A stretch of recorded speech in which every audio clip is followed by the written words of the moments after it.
देखिए साथियों, इस साल ऐसे कौन से बड़े युद्ध हैं जो इस समय बिल्कुल मुहाने पर खड़े हैं और इग्नाइट हो सकते हैं। आप कहेंगे कि हमें तो केवल रसिया यूक्रेन होता ही दिख रहा है, क्योंकि आपने कभी कल्पना की थी भारत पाकिस्तान ऑपरेशन सिंदूर के नाम पर कभी लड़ लेंगे। यहाँ पर आपने कल्पना ऐसी नहीं की होगी, लेकिन यहाँ पर देखिए वैश्विक रूप से सिर्फ इतना होगा कि आपने कभी सोचा था कि इजराइल फ़लस्तीन के बीच में या हमास का आतंकी हमला ऐसा हो जाएगा, इतने भीषण तरीके से आगे बढ़ेगा।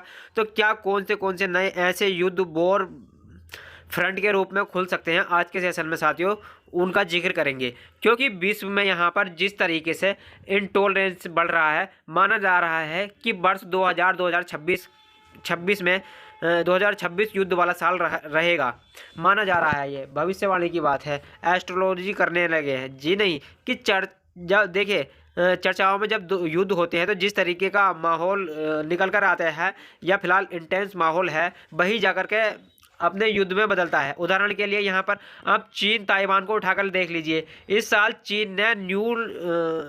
चीन ने शी जिनपिंग ने यहाँ पर अपने शुरुआती दौर में या शुरुआती संदेश में ये कहा है कि ताइवान को हमें लेने से कोई नहीं रोक सकता।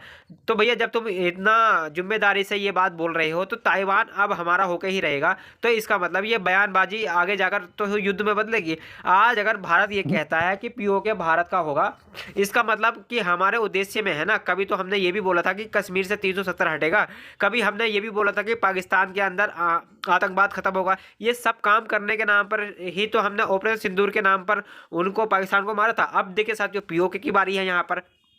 तो ये सारी चीज़ें जो अब ये सब बयान में बोलते हैं, तो ये भविष्य में लक्षण ही तो हैं युद्ध के। आप पहले अनाउंस करते हैं, फिर उन्हें मैनिफेस्ट करते हैं, फिर उनका एग्जीक्यूशन करते हैं। बिल्कुल वैसे ही यहाँ पर जैसे थाईलैंड कंबोडिया लड़ लेंगे, पता थोड़ा ही था, लड़ लिए। आप पता था, देखिए ये दोनों लोग किसी बात को लेकर के झगड़ते तो रहते हैं, बयानबाजी चलती रहती है, लेकिन एक दूसरे के लोगों को मार देंगे। ये तो देखने लायक है। खैर चलिए, यहाँ पर फिलहाल के लिए तमाम युद्ध हैं। विश्व के अंदर लगभग 10 युद्ध की आहट है। तो देखिए क्या इन्हें विश्व युद्ध कह दिया जाए। देखिए विश्व युद्ध का मतलब होता है जब दुनिया धड़ों में बढ़ जाए। धड़ों में कैसे? तो फिलहाल के लिए यहाँ पर जितने भी युद्ध हैं, 2 पार्टी युद्ध चल रहे हैं। जैसे भारत पाकिस्तान के बीच जो हुआ, उसमें अमेरिका भी कूद पड़ा, तो चाइना भी कूद पड़ा। तो दोनों ही यहाँ पर अपने अपने तरफ से कूद पड़े, लेकिन रसिया कह रहा है कि हम कहाँ खड़े थे, मतलब धड़े नहीं बन पा रहे हैं। देखिए जब तक धड़े नहीं बने तो विश्व युद्ध की कहानी निकल कर नहीं आती है। विश्व युद्ध हो जाए, जैसा मान लीजिए यूक्रेन के केस में हुआ। यूक्रेन के केस में क्या है, पूरा का पूरा पश्चिम एक के साथ पूरा का पूरा पश्चिम जो है एक साथ यूक्रेन के पक्ष में आके खड़ा हो गया था। बाकी जो है जो और देश थे वो रूस के साथ अगर खड़े हो गए थे। तो कोई ऐसा देश होता ही नहीं जो गुटबाजी का हिस्सा नहीं होता है। विश्व युद्ध की संख्या में उसको शामिल कर दिया जाता है। सेकेंड वर्ल्ड वॉर भी इसलिए कहा गया कि लगभग उस समय दुनिया के 2/3 हिस्से पर अपना किसी न किसी तरीके से कंट्रोल कर ही रहा था। अगर ब्रिटेन युद्ध में है तो समझ लीजिए कि पूरा विश्व युद्ध में है। तो इस तरीके से देखिए विश्व युद्ध वो बना था जब भारत उपनिवेश था। तो उस समय प्रथम विश्व युद्ध और द्वितीय विश्व युद्ध में विश्व जो है इन्वॉल्व था यहाँ पर। तो क्योंकि ब्रिटेन का राज था दुनिया भर के देशों पर, सूर्य उदय से लेकर के सूर्य अस्त तक के देशों पर जो है सारे देश इनके अंडर में थे। तो ऐसे में देखिए साथियों, वो युद्ध विश्व युद्ध माना जाता था। तो क्या देखिए विश्व युद्ध 3 हो पाएगा, ये कह पाना बहुत ही मुश्किल है। यानी कि हर पैक्शन का अपना अपना हित है। जैसे भारत रशिया यूक्रेन के केस में यूक्रेन को भी शांति की अपील करता था और रशिया को भी शांति की और रूस को भी जो है शांति की अपील करता था। लेकिन इसीलिए जो है इजराइल फिलिस्तीन या इजराइल हमास में भी भारत जो है, हमास के लिए हम फिलिस्तीन से बात कर ले रहे हैं, उधर इजराइल से बात कर ले रहे हैं। तो देश आप देखिए पूरी तरीके से किसी एक के साथ नहीं है। बिल्कुल वैसे ही जैसा भारत चीन के मामले में रसिया हमारे साथ भी खड़ा है और चाइना के साथ भी खड़ा है। तो गुटबाजी अब जो है देखिए अपने अपने हितों पर टिक कर आ गई है। खैर चलिए, यहाँ पर देखिए 2026 में क्या क्या हो सकता है विश्व में, यहाँ पर हम आपको बताएंगे। तो उस पर कुछ भविष्यवाणियाँ भी हैं जिनका जिक्र इतिहास से निकल कर आता रहा है। तो एक भविष्यवाणी देखिए नास्ट्रेदामस की है, बाबा बेंगा की है, और जिन्होंने कभी ना कभी लेकर के विश्व में कुछ ना कुछ बड़ी यहाँ पर भविष्यवाणियाँ की थी। बाबा बेंगा नाम देखिए, नाम बाबा से लगता है कि कोई पुरुष रहे हो। असल में ये एक महिला थी जिनका नाम था बेंजेलिया पांडेवा गुस्टेरेवो। तो ये इनका नाम था। तो ये देखिए साथियों, एक बार किसी बवंडर में फंस गई थी। तो धुएं का जो बवंडर चलता है, तो उसमें फंसने के बाद में इनकी आंखों की रोशनी चली गई थी और उसके बाद से ये लोगों को भविष्य बताने लगी थी। तो इनकी बंद आंखों से इन्होंने दुनिया में जो जो देखा वो घटित हुआ। लोग इनसे मिलने आते थे, पूछने आते थे कि द्वितीय विश्व युद्ध के समय में काफ़ी ज़्यादा प्रासंगिक हो गई थी, इतनी प्रासंगिक हो गई थी कि इन्होंने बहुत सी चीज़ें जैसे सेकेंड वर्ल्ड वॉर का होना, कौन जीतेगा, सोवियत संघ का विघटन कैसे होगा, चेरनोबिल हादसा, स्टालिन की मौत कब होगी, जॉर्ज जाग तृतीय की मौत कब होगी, मतलब अपनी खुद की मौत कब होगी, रूसी पनडुब्बी पुरुष को डूब जाएगी, राजकुमारी डायना की मृत्यु हो जाएगी, 9/11 का हमला अमेरिका पे होगा, ये सब बातें जो है इन्होंने उस समय पर सोच सोच के बता दी थी। जबकि खुद जो है 1996 में मरी। इन्होंने देखे दुनिया की बहुत सी घटनाओं को, यानी कि जिस समय मरी उस समय की आगे की घटनाओं को उन्होंने जो है बता दिया था। बराक ओबामा अमेरिका के राष्ट्रपति बनेंगे ये जो है बोल चुकी थी। अब बराक ओबामा का नाम नहीं लिया था, लेकिन एक अफ्रीकी व्यक्ति राष्ट्रपति बनेगा ये बता चुकी थी। ऐसे ही 9/11 का हमला हो ये बता चुकी थी।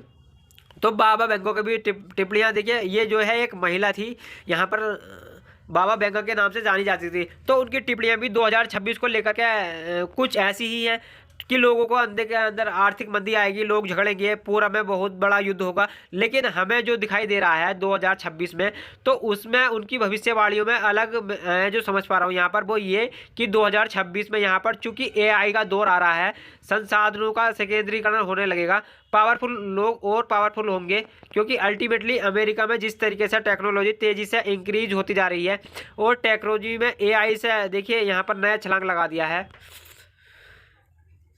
हो सकता है कि बहुत सारे देश जॉब संकट से गुजरने लगे। जिस तरीके से बिजली को लेकर के, लिथियम आयन बैटरी को लेकर के, रेयर अर्थ में मिनरल्स को लेकर के, मैग्नेट को लेकर के बवाल चल रहा है, ये सब चीज़ें आने वाले समय में बहुत से यहाँ पर संभावनाओं को जन्म देती हैं। जैसे अभी रिसेंटली पुतिन के ऊपर हमला यूक्रेन ने किया, सोचकर देखिए अगर ये हमला बाकायदे में पुतिन ने स्वीकार लिया होता कि तुमने हमला किया है और हम इसका बदला लेंगे, तो कुछ दशा और देखने को मिलती। खैर चलिए यहाँ पर आगे देखते हैं क्या होता है साथियों। तो देखिए यहाँ पर जब ये युद्ध बोर की स्थिति बन चुकी होती है, तो देखिए अब हम फिलहाल के लिए चर्चा करते हैं कि कौन कौन से युद्ध यहाँ पर संभावित हैं। क्या भारत पाकिस्तान इस बार फिर से हो सकता है? देखिए दोनों देशों के बीच में अमेरिका का मानना है कि ये 2026 में भी एक बार झगड़ेंगे जरूर भारत पाकिस्तान को लेकर के। इसके पीछे का बड़ा कारण है वो आप जानते हैं कि पाकिस्तान अपनी हरकतों से बाज नहीं आ सकता। हरकत क्या है कि भारत के अंगत आतंक प्रायोजित करना। भारत ने यह कह रखा है कि भारत में हुआ कोई भी आतंकी हमला पाकिस्तान द्वारा प्रायोजित माना जाएगा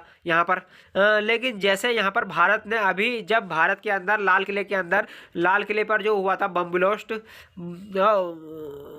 वाइट कॉलर टेररिज्म, एक उमर नाम का यहाँ पर व्यक्ति या आतंकी निकल कर आया, खुद को गाड़ी में उड़ा लिया था। तो उस समय पर हमने बहुत देर बाद ये बोला कि ये आतंकी हमला था। दूसरा, हमने आतंकी हमले का जो नेटवर्क निकाला वो कश्मीर से बाहर निकाल के लाए। हम उसमें पाकिस्तान के कनेक्शन को सबसे एंड में जोड़े। पहले क्या होता था कि कोई आतंकी हमला हो तुरंत जो है हम सामने निकल आए, पाकिस्तान में निकल आए तो बोला उन्होंने किया है या भारत ने कराया है। देखिए भारत इस बार पूरी तरीके से जिम्मेदारी से इस तरीके से चल रहा है कि कोई आतंकी हमला हो रहा है तो उस आतंकी हमले में प्रतिक्रियाएं आई होंगी तो वो तय कर देंगे कि वो भारत पाकिस्तान से उलझेगा ही उलझेगा। पाकिस्तान मानेगा नहीं यहाँ पर भारत में आतंकी हमले ना हो, ये उसके बैठे हुए आका को बर्दाश्त ना हो। और देखिए ऐसा होगा। और वर्तमान जो सरकार है वो तो पहले ही लेकर बैठी हुई है कि ऑपरेशन सिंदूर अभी भी जारी है हमारा, तो फिर से इनके यहाँ पर पाकिस्तान में गोले बरसाएंगे।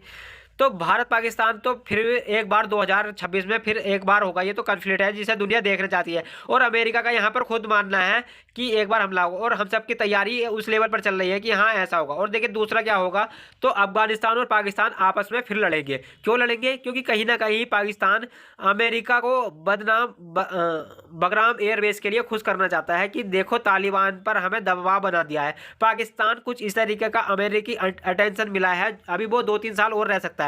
अमेरिकी अटेंशन के चलते पाकिस्तान कुछ दुस्साहस करेगा, बहुत से विषयों पर बयानबाजी करेगा। जैसे अभी आपने देखा होगा बहुत से अंतर्राष्ट्रीय मसलों पर हो, जैसे रूस में रहा हो या तब भी पाकिस्तान का ट्वीट आ जा रहा है। आजकल तो ऐसा हो गया कि अंतर्राष्ट्रीय स्तर पर भारत से ज़्यादा स्थानों पर पाकिस्तान खड़ा है। बहुत से स्थानों पर जैसे अभी खालिदा जिया मरी तो प्रधानमंत्री ने यहाँ पर प्रधानमंत्री नरेंद्र मोदी का ट्वीट पौने 10 बजे गया था और 9:15 बजे जो है शहबाज शरीफ करके बैठे हुए हैं। तो एकदम उन्होंने बढ़िया सोशल मीडियम की टीम रखी हुई है। देखिए पीआर उनका उनका बढ़िया चल रहा है उन लोगों का। ऐसे में अमेरिका के द्वारा प्राप्त समर्थन से पाकिस्तान अफगानिस्तान से फिर उलझेगा, क्योंकि अल्टीमेटली अमेरिका से मिला ही पैसा पाकिस्तान को मजबूरी दे देता है, चाहे वो आईएमएफ के लोन के रूप में हो, चाहे पाकिस्तान के प्रोक्सी वॉर तालिबान के अंदर शुरू करने के तैयारी में हो, तमाम चीज़ें हैं। तो ये सब होकर के रहेगा। ऐसे में पाकिस्तान अफगानिस्तान इस बार भी जो है आपस में बढ़िया झगड़ेंगे। ये देखिए इस बार भी जो है मेजर एक्सपेक्टेड है, लेकिन जिससे दुनिया को सबसे ज़्यादा इस टैक्स की उम्मीद है, देखिए उस टैक्स का मतलब जिसमें दुनिया धड़ों में भी बढ़ सकती है, वो है ताइवान चाइना। क्योंकि इस बार ना देखिए जो चाइना के क्या बोलते हैं शी जिनपिंग है, तो शी जिनपिंग ने चाइना ने इस साल की शुरुआत में ही अनुमान में ही ये लाइन बोल दी कि ताइवान तो हमारा होगा, इसे हमसे मिलने से कोई नहीं रोक पाएगा। उधर अमेरिका अपनी तरफ से 18 दिसंबर को 11 बिलियन डॉलर के जो है वेपन सेल किया है। मतलब अमेरिका ताइवान के साथ जाकर के खड़ा है और चाइना पूरी तरीके से तालिबान को घेर कर खड़ा है। तो ये कभी ना कभी युद्ध में तब्दील तो होगा ही। ताइवान को जिस तरीके से अमेरिका वेपन बेचे चले जा रहा है, दोनों ही आपस में एक दूसरे से उलझने के लिए तैयार बैठे। Nothing can stop Taiwan. तो देखिए ये निकल कर आया है, ये शी जिनपिंग बोल कर गए हैं। इसके हालांकि बादल 2024 में बहुत ज़्यादा बने थे, 25 कहीं और युद्ध में चला गया। जरूर लोगों ने ये कहा कि जिस तरीके से रशिया यूक्रेन में रूस ने सबक लिया है यूक्रेन से झगड़ के, तो चाइना पीछे ही इसलिए हटा कि अब तक वो ताइवान पर हमला कर चुका होता। लेकिन जिस तरीके से रशिया यूक्रेन खिंचता चला गया, इतनी उम्मीद नहीं थी कि 4 साल तक चला जाएगा। माना जा रहा था कि पहले ही साल में जैसे ही रशिया यूक्रेन होगा, तुरंत चाइना भी ताइवान के साथ वैसा ही करेगा। लेकिन चाइना ने जो है शो किया, जो वो ताइवान भी शो कर सकता है। ताइवान को बहुत बड़ी मात्रा में वेपन बेचे जा चुके हैं और चाइना वॉर में अगर उलझता है तो उसके सेल्स प्रभावित हो जाएंगे, उसका व्यापार बहुत बुरी तरह प्रभावित होगा। तो धमका कर वो ताइवान को धमका काम चला रहा है। अगर उसे युद्ध करना हुआ यहाँ पे तो 2-4 दिन वाला युद्ध जरूर हो सकता है। ये संभावित है, ये संभावित खतरों में से एक माना जा रहा है। तो देखिए क्या अमेरिका चाइना डायरेक्ट कन्फ्लिक्ट कर सकते हैं? तो देखिए ऐसा कभी नहीं होगा, जैसा रशिया चाइना कभी नहीं करते हैं या रशिया अमेरिका कभी नहीं करते हैं। वो किसी और के थ्रू मतलब बाया बाया लड़ते हैं। तो ऐसे ही ये कभी लोग आमने सामने डायरेक्ट नहीं आएंगे, किसी और पार्टी के माध्यम से लड़ते हुए दिखाई देंगे। तो क्या भारत चाइना हो सकता है? देखिए इन दिनों में एक बहुत ही बड़ा इंटरेस्टिंग मूवमेंट चल रहा है, आपने अगर समझा हो तो। देखिए अरुणाचल प्रदेश को लेकर के चाइना बहुत जो है अग्रेसिव हो रहा है। क्या हो रहा है? देखिए जैसे यहाँ से कुछ लोग चाइना से होते हुए जापान जा रहे थे, अरुणाचल प्रदेश के बाद में पहचान पत्र था तो उन्हें डिटेन कर लिया गया, रोक लिया गया, पूछताछ कर ली गई। अरुणाचल प्रदेश को लेकर के चाइना का जो रुख बनता जा रहा है, वो धीरे धीरे चाइना के साथ भारत का यहाँ पर कंसंट्रेशन जरूर कराएगा। अरुणाचल प्रदेश में जो आप डोकलाम में देखे थे, जिस तरीके से आप लद्दाख वाले सीन में देखे थे, बिल्कुल वैसा कुछ यहाँ पर देखने को मिल सकता है। क्योंकि अरुणाचल प्रदेश में चाइना क्लेम बहुत तेजी से कर रहा है कि देखिए यहाँ देखने को मिल सकता है। अब देखिए पांचवी क्या बड़ी बात है यहाँ पर साथियों, अब देखिए पांचवी क्या बड़ी बात है, इसके अलावा और क्या हो सकता है तो हम आपको बताएं आगे। तो रशिया यूक्रेन का क्या सीन है? तो ये रशिया यूक्रेन यहाँ पर ट्रंप की बिना मध्यस्थता के रुकेंगे नहीं। क्या न्यूक्लियर हमला हो सकता है? देखिए वो भी नहीं होगा। पुतिन अपनी तरीके से अपना काम करते चले जा रहे हैं, लेकिन हाँ यहाँ पर ट्रंप इसे यहाँ पर रुकवाकर मानेंगे जरूर। तो युद्ध तो चल ही रहा है ना, 2026 के अंदर तो एंट्री कर ही गया है। ऐसे ही देखिए साथियों इजराइल के कई सारे, यहाँ पर छठी बात है, इजराइल के कई सारे युद्ध चल रहे हैं आसपास के देशों से। उन्हें आप एक युद्ध भी मान सकते हो और कई देशों से युद्ध मान सकते हो।